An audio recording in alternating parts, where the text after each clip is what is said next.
Yeah, hey, these guys aren't holding back. All right, Greg, we're here in the master bedroom, and like any modular that gets shipped, you always have stress cracks. Right, especially in this room because this is the corner of the back half. Right. So you get a little more stress in this area than you do toward the center of the house. Okay. And this is a common area over the windows and doors to have the cracks, and very typical, very easy to fix. Okay. Yeah, and then we've got a little there, and then we got the crown molding popped a little bit just from the setting of the house, but they should be able to tighten that right back up. A little caulk and you're done. Not a problem.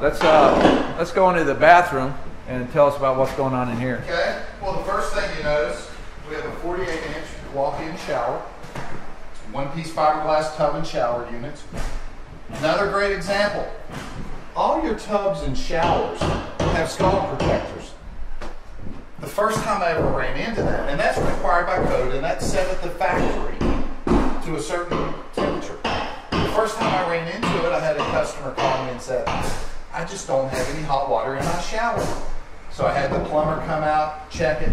What had happened, the scald protector had been set at the factory so that if a child comes in without any supervision, turns it all the way to hot, they don't get scalded. The parent can have someone come in and set it to the temperature that they like, and then so when the customer calls the client or he does a spec house and they say, hey, no hot water, right, check the scald protector. Right, and by law we cannot adjust it. Right. But easy, pop off the handle, adjust the dial, put the handle back on, you're good to go. Okay, what else? Notice the countertop heights. Right. A little higher than normal. Right. This is standard in this house in your master bedroom. Okay. So you're going to have 9 times out of 10 adults using these sinks versus children. Guest baths, a little lower height for children use.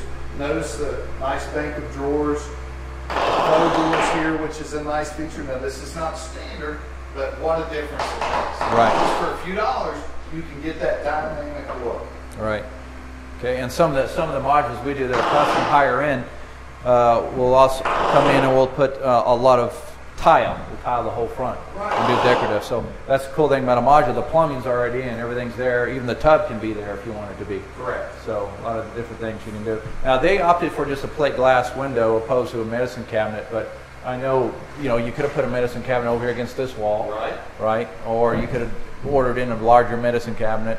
But then you got plenty of drawer space. Right. So, and you can always incorporate linen closets and little linen pantries in bathrooms or hallways. and then we got a big walk-in closet here. Yeah, isn't that nice?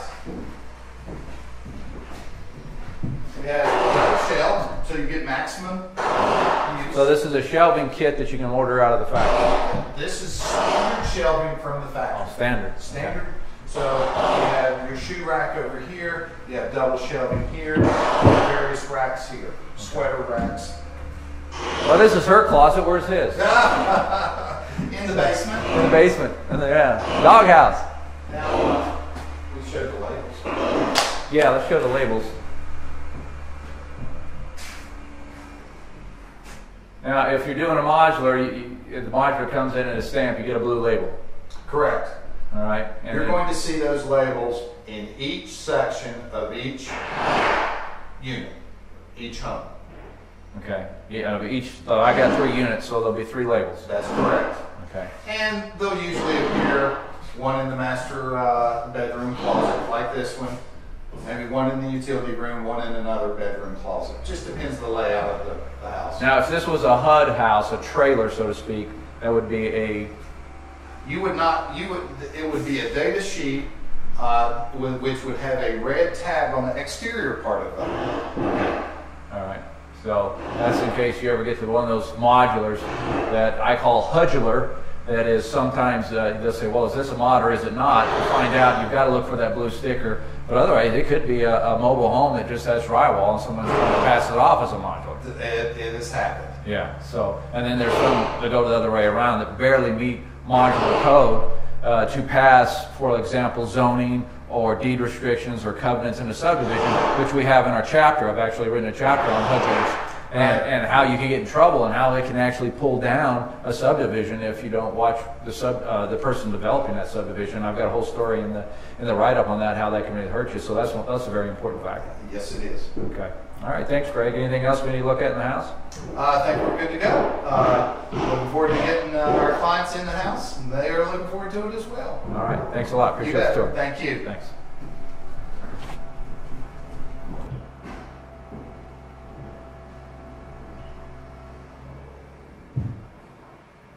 Oh, 6215 1234.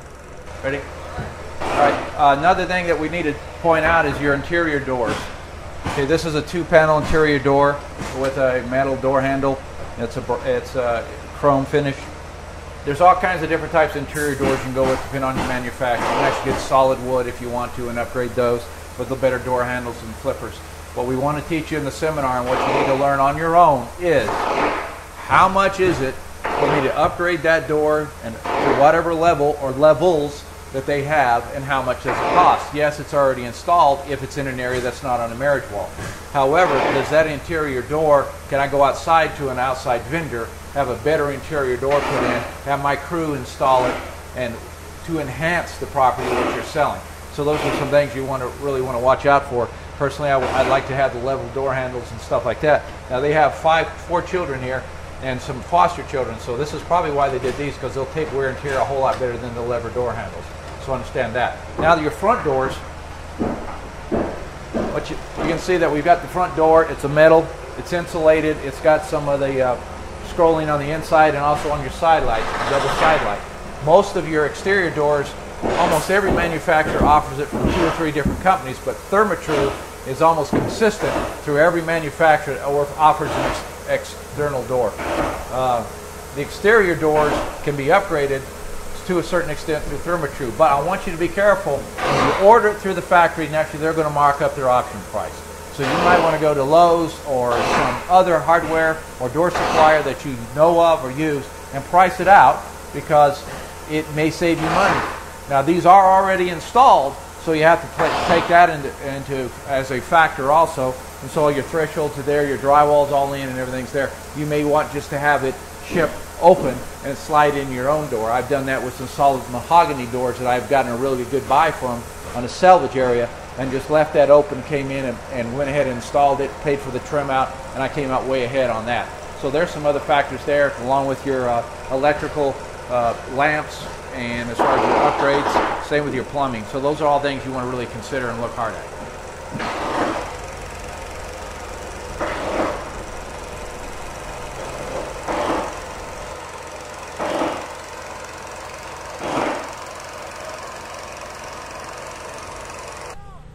Pepper Rogers here of ModularSeminars.com. We're outside Abington, Virginia with Paul and Mary Barnett. Guys, I really appreciate you taking your time and talking to us. We got your house being set here in the back, and it's a pretty exciting situation. But what I find is very interesting about you folks, you've not just lived in one modular, but you've lived in 2 previous to this. Is that correct? That's right, period. So did you, the first one's in Charlotte? Charlotte, North Carolina, yes, sir. We built it in 1984. Okay, and then you bought that. I guess you said you still had that and you're renting it. Yeah, we still own it. So that's good. Yeah. It's very durable. You can still hold on and rent that, make some cash flow, which is always nice. And then you moved here, this area. What year? Well, we actually moved to Asheville, North Carolina, and we lived there a few years, and then we moved up here 2 years ago. Okay. And we actually purchased a modular right across the valley from this one, so okay. And wanted to build on the farm here, so we went to looking at Arnell's particular style houses. So you've lived one in Charlotte and you've lived one here, so obviously it didn't deter you from doing one. You like them, the value's there, and we were talking previously, you did some shopping around. We won't mention names, but you did shop different manufacturers, and some were more expensive than others. That's true, yes. And there was, did you find an absolute determining factor why they were more expensive than others? Or? No. Okay, so, and I'm not prompting these figures at all, I'm just asking the questions. So when you're buying a module, you just feel for the square footage you get a better value. Yes, that's right. Yeah. All right, and then as far as the flexibility of options, did you find that R&L or a modular in general gives you what you need to do at a fairly affordable? Absolutely. We made several customizations to this one, and it was very reasonable. Everything we changed, either they changed at no cost at all or a very small amount. Okay. So we got it exactly the way we wanted it and didn't have to add much to it. Okay. We actually changed, flipped some things all the way around. Like the bathroom would be here and the bedroom would here. They would swap them, and there was no charge for that. Okay. It was just move the bedroom over here and the bathroom over here, and there was no charge for that, which really gave a lot of flexibility to moving certain rooms around. Okay. Now, when you got the plan from Greg Altizer, you got that from him, you guys went over it, but you did sign off saying this is how I want the house. This is exactly what I have. So if you're attending our seminar, one thing you want to make sure of is when your clients order a house, make sure they sign off on the print exactly the way they want the house so there's no confusion. And, of course, when you walk through the house, you'll find everything just exactly way you want it. You've got 4 children, is that right? Well, yeah, Currently? at home. Okay. And then Greg was telling me you're also in the foster care? Yeah, we have 2 foster children. Well, that's awesome. That's great. And the reason I mention that is because you've taken the basement of this house, you've done the superior wall system, which is great for finishing with your plumbing, your drywall, your electrical, and everything else you need to do. But downstairs, you're making it into bedroom and apartment things to cater that foster. Well, or an in-law. Yeah. Or an in-law. In-laws downstairs, kids upstairs. All right. Well, and that's the one thing is because your house here is 3 boxes. Right. So you're doing the 912 roof pitch, and that's just going to give you phenomenal space upstairs. Right. So what is the square footage total that you got on your house? Including the basement, it's about 5,900 square feet. 5,900. So, Yeah.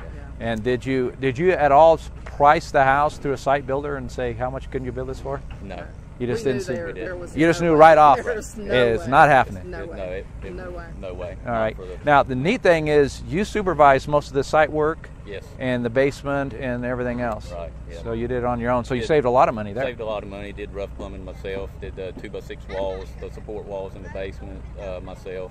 We priced some steel beams. They were just too expensive, so we just talked to the modular dealer about building a 2x6 supporting wall, load-bearing wall, and they said that was fine. Just put them 16 on center, so that's what we did, and it's up. And It's holding. inside, you're also allowed to do a lot of the finish work on your own if you want to. And because he's done so much sheetrock and flooring, painting, all that, we didn't want to pay somebody else to do it, so we left some of that just undone. And so he'll finish that up, and that saves some money as well. Now, are you your own general contractor on this, right? Right, yes, Okay, so sure. you're allowed to go ahead and you'd mentioned that you did rough plumbing, so you went ahead and did that, and they came out and inspected it, and you got your everything right. So you haven't had any problems with the inspectors because No, you did your own. no. job. No Okay. Not problems at all. with They've been real helpful. We Okay. ordered the house without appliances and without flooring. We just took a credit back Right. from that, so we could we used that credit to purchase the one particular style of appliances that we wanted in this house, and we ordered it without flooring as well. Because Okay. we wanted to do the hardwood, and Okay. you can do that. What kind of what kind of hardwood you putting in anybody it? else. Well, haven't We decided can't yet. decide. Okay. Haven't We've gone purchased back that and yet. forth on that. All right. So we'll we'll- put tile in the bathrooms and maybe the kitchen, and definitely the laundry room. All right. And then the rest will be hardwood. Okay. And then you chose to put pillars up there in the dining room area. Is there any certain reason why you want to go that route? Well, there was a wall there that had just a single opening, and it was a non-load-bearing wall, so we just elected to take that wall out and put another pillar in there, and the cost was minimal to do that. Okay. It was And it opens the dining room. just up. opens Yeah, the dining I room like up. it. It looks Open great. space, and Yeah, that's we what- did a Yeah. tour on that. Now, would you say overall the timing of getting the house ordered, getting it over here and set up and delivered, how long did it take you? Well, That's hard to say because the house was actually ready before we were ready for it because of doing the basement. Right. Some delays on the basement and some delays with the weather. Weather always an issue. Yeah. But see, that's an it issue with caused a any delay. builder. Sure. Right. That's but an the issue house with was it. ready. Yeah. Right, the house was ready, so they were ready to go. yeah. So would you say overall the buying experience of this particular modular, was it pleasant, easy to deal with? Oh, Yeah, absolutely. easy to deal with. Absolutely. And Greg at Carriage Home Builders, he was Right. good? He's been awesome. Yeah. You better be good. I've known him for years. If you're not, I'll smack him. He's great. He's Yeah. great. Actually, We would recommend him. We've been trying to get other folks in this area and friends that we've met to consider using them, even though they're out of North Carolina. Right. We've had several come up and take a look at just what we had before even today, and several seem to be real interested. So. All right. Now, you're going to finish upstairs on your own? Yes. What's the time frame you think is going to take you? It was just as far as the actual finishing work, I'm not sure. You didn't have an estimate? It's going to take a while. It'd probably Well, take you a know, while. the I'm just beauty gonna- of a modular is it just gonna comes in, work you've on got your upstairs rough finished, Yeah. and if you're any contractor or any home builder at all, you know that 2/3 of the cost is labor. Right. Right. The other third is just materials. So if you're doing the labor yourself, you're going to save yourself a Right. whole lot of money. Yeah. We've already got it designed and laid out. Yeah. It's just a matter of time and money to get it finished. Okay. And so this house is large enough on the main floor to accommodate what we need right off, so we can take some time with the upstairs. Oh, that's awesome. There All will right. be 2 bathrooms up there and 4 bedrooms in the upstairs. Okay. Kind of a sitting area. Yeah, So. open, Right. open area. Okay. And anything else you want to add about your experience with the modulars, or? Not really. Carriage Home Right. Builders has been great. They've been very responsive, followed through on what they said they would do, when they said they would do it. It's been excellent to work with, and we're very pleased with what I see so far. Yeah. So Oh, that's good. it's gonna Okay, be guys. great. So thank you for your time. Appreciate the Thank interview. you. And Thanks a lot. Pepper Rogers, modularseminars.com. We'll see you at the seminar.